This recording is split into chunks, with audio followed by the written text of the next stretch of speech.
नमस्कार बच्चों, कैसे हो? आशा करता हूँ कि शानदार होंगे, जबरदस्त होंगे और अपनी पढ़ाई जारी रखे होंगे। मैं मदन कुमार रोजगार मंत्रा की ऑनलाइन क्लास में आपका स्वागत करता हूँ। फटाफट से सभी बच्चे आ जाएंगे और देखते हैं आज क्या है आपकी क्लास। क्लास रहेगी बेटा किसकी? इतिहास की जानकारी। और ये क्या रहेगा? 10 मिनट शो में संपूर्ण जानकारी रहा करेगी, यानी 10-10 मिनट की क्लासें आपकी चलेंगी बेटा डेली। क्लियर है? तो चलो बिना किसी देरी के शुरू करते हैं आज की क्लास। और आज की क्लास जो शुरू करेंगे बेटा वो शुरुआत से ही करेंगे कि इतिहास के स्रोत क्या है, इतिहास की जानकारी कहाँ से मिलती है, इतिहास के पिता कौन है। ठीक है? तो हेडिंग हम डाल लेंगे बेटा समझने के लिए इतिहास। क्या डाल लेंगे? इतिहास। और आपसे इतिहास पूछ देता है कि इतिहास को कितने भागों में आप पढ़ेंगे, इतिहास को आप कितने भागों में पढ़ेंगे। तो ठीक है, तो इतिहास के पार्ट देखेंगे, किस पार्ट में हमें क्या क्या पढ़ना है और क्या क्या समझना है। तो बात करें फादर ऑफ हिस्ट्री की, यानी फादर ऑफ हिस्ट्री यानी पिता की बात करें कौन है, तो बोलेंगे भैया हेरोटोडस है। कौन है? हेरोटोडस है। हेरोटोडस। क्लियर है? इन्हें इतिहास का क्या कहा जाता है? पिता कहा जाता है, यानी फादर ऑफ हिस्ट्री कहा जाता है। क्लियर है? जानकारी की बात करें कि इतिहास को कितने भाग में पढ़ना है, यानी सरलीकरण किया जाए तो इतिहास को आप 3 भागों में पढ़ेंगे। कितने भागों में बेटा? 3 भाग कर लेंगे हम लोग। कितने भाग बोलेंगे सर? 3 भाग में कर लेंगे तो ज्यादा आसान होगा। पहले को कहा गया प्राग ऐतिहासिक काल। प्राग ऐतिहासिक काल। दूसरा पार्ट जो पढ़ेंगे वो पढ़ेंगे आद ऐतिहासिक काल। आद ऐतिहासिक काल। और तीसरा पढ़ेंगे बेटा क्या कहेंगे भैया? ऐतिहासिक काल। ऐतिहासिक काल। क्लियर है? तो ये आपने देख ली कि भैया हमने 4 भाग में बांट लिया। पहले को हमने कहा प्राग ऐतिहासिक काल, पहला पार्ट हो गया। दूसरा पढ़ेंगे हम लोग आद ऐतिहासिक काल, ये दूसरा पार्ट हो गया। तीसरा पार्ट हो गया ऐतिहासिक काल। क्लियर है? तो हिस्ट्री को यानी इतिहास को 3 भाग में, किस कालखंड में क्या क्या हुआ। तो पहला जो कालखंड शुरू हुआ वो बेटा शुरू हुआ कहाँ से? प्राग ऐतिहासिक काल से शुरू होता है। टाइम पीरियड की बात करें तो टाइम पीरियड ऐसा कुछ निर्धारित नहीं है आपका। प्राग ऐतिहासिक काल का कोई निर्धारित समय नहीं है, निर्धारित समय नहीं है। तो कैसे पता चलेगा? तो यहां से प्राग ऐतिहासिक काल के बारे में कैसे जानकारी हमें आ गई, तो याद रखना कैसे जानकारी आई बेटा। तो इनकी जो जानकारी का स्रोत मिला है पत्थर। क्या मिला है? केवल पाषाण मिले हुए हैं, यहाँ लिखित रूप में कुछ भी साक्ष्य नहीं मिला। तो पहले इनको एक बार शॉर्ट में समझो। प्राग ऐतिहासिक काल में लिखित कुछ भी नहीं प्राप्त होता, लिखित साक्ष्य कुछ भी नहीं है बेटा। लिखित साक्ष्य कुछ भी नहीं मिलते। बोलेंगे हाँ भैया लिखित साक्ष्य नहीं मिलते यहाँ पर। किसमें? प्राग ऐतिहासिक काल में, इसलिए इसका नाम पड़ गया प्राग ऐतिहासिक। आद ऐतिहासिक काल में लिखित साक्ष्य तो मिलते हैं। लिखित साक्ष्य क्या हुए भैया? बोलेंगे लिखित साक्ष्य तो प्राप्त हुए, यहाँ पे एविडेंस आए, लिखित साक्ष्य प्राप्त हुए यहाँ पर, लेकिन उनको पढ़ा नहीं गया। क्या नहीं गया? पढ़ा नहीं गया इनको। ऐतिहासिक आद ऐतिहासिक काल के समय में लिखित में तो मिले लेकिन पढ़ा नहीं गया। ऐतिहासिक काल में लिखित साक्ष्य तो है। क्या बोलेंगे भैया? लिखित साक्ष्य है, ठीक है, लिखित साक्ष्य मिल गए, कोई दिक्कत नहीं है। लेकिन यहाँ पढ़ा भी गया है, लिखित साक्ष्यों को जो मिले उनको हमने क्या किया? पढ़ा भी गया है। यहाँ पर लिखित साक्ष्य कुछ नहीं मिला तो पढ़ने की कोई संभावना नहीं है।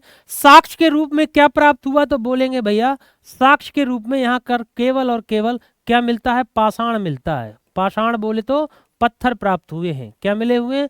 पत्थरों के औजार प्राप्त होते हैं, पत्थर के औजार प्राप्त हुए, इसलिए इसका नाम पड़ गया क्या?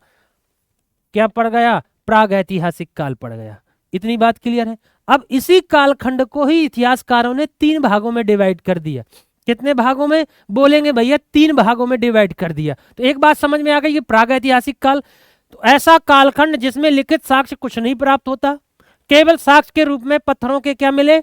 औजार मिलते हैं। तो इसीलिए प्राग ऐतिहासिक काल के कितने पार्ट हो गए? तो बोलेंगे भैया 3 भाग हो जाते हैं। कितने भाग? 3 भाग हो गए। पहला आपका बना पूरा पाषाण काल। पूरा पाषाण काल कौन सा बोलेंगे भैया? पूरा पाषाण काल, पहला पार्ट बना। दूसरा बना मध्य पाषाण काल। क्या बोलेंगे भैया? मध्य पाषाण काल बन गया ये, मध्य पाषाण काल। क्लियर है? तीसरा बना आपका नव पाषाण काल। क्या बना? नवपाषाण काल, नवपाषाण काल बन गया। ये इतिहास का आपका क्या कर दिया इन्होंने, प्रागैतिहासिक काल को 3 भागों में डिवाइड कर दिया। यहां तक कोई दिक्कत समस्या नहीं होनी चाहिए।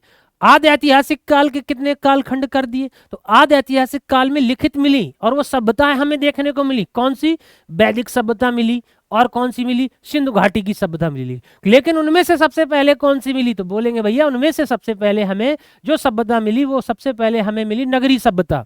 और नगरी सभ्यता कौन सी है, तो बोलेंगे भैया नगरी सभ्यता हमें सबसे पहले मिली सिंधु घाटी की सभ्यता, इंडस वैली सिविलाइजेशन मिला। तो इसके कालखंड कर देंगे तो बोलेंगे भैया इसके कालखंड हो जाते हैं कितने, इसके भी आपके 2 हो जाते हैं। कितने, बोलेंगे भैया 2 हो गए। कितने हो गए, बोलेंगे भैया इसके 2 हो जाते हैं। पहला हम देखेंगे इंडस वैली सिविलाइजेशन, सिंधु घाटी की सभ्यता, सिंधु घाटी की सभ्यता, सभ्यता। क्लियर है, ये बिल्कुल बेसिक सी जानकारी आपको ध्यान रखनी। फिर यहाँ पर हमने पढ़ेंगे कौन सी सभ्यता, वैदिक सभ्यता। कौन सी सभ्यता, वैदिक सभ्यता पढ़ेंगे बेटा, यहाँ पर वैदिक सिविलाइजेशन देखेंगे। तो क्लियर है, तो यहाँ पर ये कैसी सभ्यता थी, बोलेंगे भैया ये वाली तो नगरी सभ्यता थी। कैसी सभ्यता थी, नगरी थी। इनका जीवन शहरी जीवन था। ये कैसी थी, इनकी सभ्यता ग्रामीणी थी। कैसी थी, ग्रामीणी सभ्यता थी।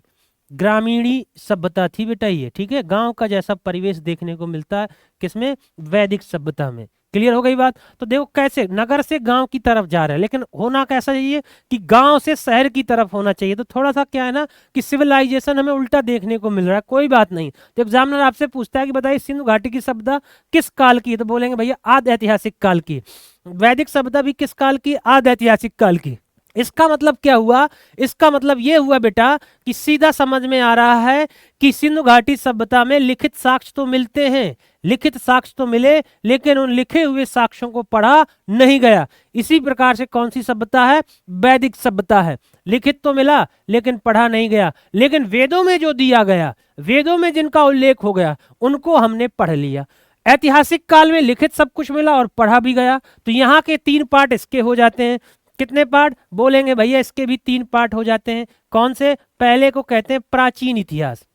क्या बोलते हैं, प्राचीन इतिहास के नाम से जानते हैं इसको। 3 पार्ट कर देंगे इसके भी, प्राचीन इतिहास। इसको बोलते हैं मध्यकालीन इतिहास, मध्यकालीन इतिहास, मध्यकालीन इतिहास। और तीसरा आपका बन गया कौन सा, आपका बन जाता है आधुनिक इतिहास, आधुनिक इतिहास। ये पूरा इतिहास का क्या है बेटा, ये इतिहास का विवरण है कि आपको कैसे पढ़ना है, कैसे चीजें आपको समझनी है। तो आप अगर यहाँ से समझेंगे ना बेटा तो बिल्कुल सिंपल सी बातें हैं। यही है पूरा इतिहास का विवरण, जानकारी का स्रोत, किस तरीके से हमें पढ़ना है और कैसे समझना है। क्लियर है यहाँ तक बात। तो जो नेक्स्ट वीडियो जो हम बनाएंगे ना बेटा, नया जो वीडियो बना के आपके सामने डालेंगे, वो हम लोग शुरू करेंगे कहाँ से, प्राग ऐतिहासिक काल के इंपॉर्टेंट फैक्ट से, इंपॉर्टेंट कहानियां। कैसे कि पुरापाषाण काल में क्या हुआ, मध्यपाषाण काल में क्या हुआ, नवपाषाण काल में हुआ। फिर इसी तरीके से हम आदि ऐतिहासिक काल में प्रवेश कर जाएंगे और यहाँ वैदिक सिंधु घाटी सभ्यता देखेंगे। और क्या देखेंगे बेटा, वैदिक सभ्यता देखेंगे। फिर ऐतिहासिक काल में हम लोग प्राचीन इतिहास देखेंगे, मध्यकालीन इतिहास देखेंगे, और क्या देखेंगे, आधुनिक इतिहास देखेंगे। तो यहाँ पर सब लिखित है और पढ़ा भी जा रहा है। यहाँ लिखित है लेकिन पढ़ा नहीं जा रहा। यहाँ लिखित कुछ भी नहीं लगा, साक्ष्य के रूप में पाषाण यानी पत्थर के क्या प्राप्त होते हैं, औजार प्राप्त होते हैं। तो ऐसे कालखंड को आप बोल देंगे, क्या बोलते हैं बेटा, प्राग ऐतिहासिक काल कहते हैं। क्लियर है। यदि जानकारी अच्छी लगे करे तो वीडियो को शेयर जरूर कर दें भैया। तो फिर मिलेंगे एक नेक्स्ट वीडियो के साथ, तब तक के लिए जय हिंद और जय भारत।